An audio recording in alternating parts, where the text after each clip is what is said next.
I'm joined now by Rikki Klieman, a legal analyst. So correct me if I'm wrong. We've got a death penalty. What that means, a continued path down a legal path. I mean, does that mean he gets an automatic appeal? He gets an appeal, meaning that he gets to file an appeal and that the appeal will be heard, which is always happens in a death case. But regardless of that, you have to understand who these lawyers are. These are lawyers who believe that the United States of America should not have a death penalty. And we know from people like Judy Clark and from David Bruck and the others that they will go forth and look at every possible issue for appeal. And it's not just filing an appeal and having it heard before the First Circuit. It's going for other post-trial remedies, including a motion for a new trial for whatever reasons that they may be able to find, or if they can find, in the record.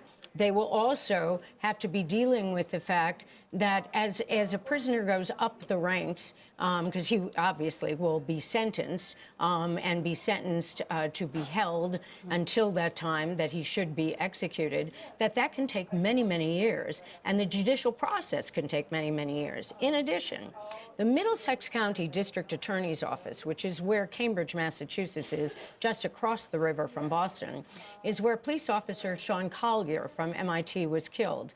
And the Middlesex County District Attorney has previously said that they were going to go forward and try him on that murder in addition. So whether or not that will ultimately happen, that remains to be seen. But believe me, we have not heard the last of Dzhokhar Tsarnaev. And I think that that is a very difficult thing for many of these families and many of these victims who want this to be over. Yes, and does that mean that some of the people who, you know, I'm sure pulled on all the strength that they had to get on that witness stand and describe the horrific things that they lived through, will they have to then do that again? No, not necessarily at all. The only time that they would have to do that would ultimately be if there were a retrial in the federal court, or if there is a state trial on the Sean Collier incident. Then if they just did Sean Collier, the police officer, it doesn't necessarily mean that they have to go back through all of the agony and all of the carnage and all of the horror for these victims and their families. Yeah. Let's talk a little bit about how the jury would have come to this conclusion. We got a little bit of a window because they had to go through all these factors, the aggravating factors, the gateway factors. I think the mitigating factors and their reaction to them were probably the most interesting because they talked about whether or not they believe that Tamerlan was of a huge influence or not on his brother, and whether or not this would have even happened if the older brother wasn't sort of spearheading it. What did you make of some of their responses to the mitigating factors? I think what I make to the response of the mitigating factors is that although the defense was successful in going forward with its theory of the case with some of the jurors on some of the mitigators, that in fact that the defense position, I want to make it clear this is not my position, this is the defense position, that the defense position was that he became radicalized by his brother, he had had a troubled childhood, there were issues about mental instability in his home, and that his brother was in essence the Svengali that transformed him into being a jihadist. On the other side of that, the prosecution from the very beginning and very, very poignantly in its closing arguments, that is the beginning closing and the rebuttal closing, was very clear about the fact that he, Dzhokhar Tsarnaev, ultimately is responsible for his own decisions.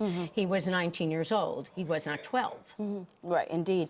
How do you think the defense did in this case? I think the defense did as best the defense could try to do, understanding what the situation was. The defense wanted to plead him guilty to the indictment, if they could, for a life sentence. The government refused that. The government wanted to go forward and have a death penalty case, and the government was ultimately the one that prevailed.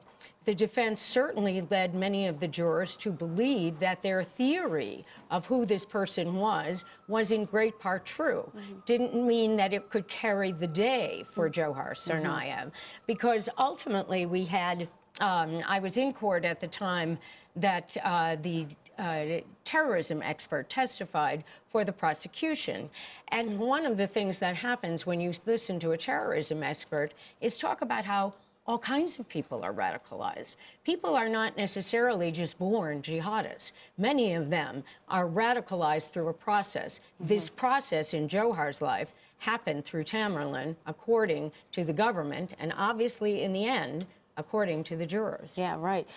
You know, you mentioned that this doesn't mean that an execution is happening anytime soon. No which time means that, soon. you know, he's going to be in prison somewhere, and it's going to cost a lot of money.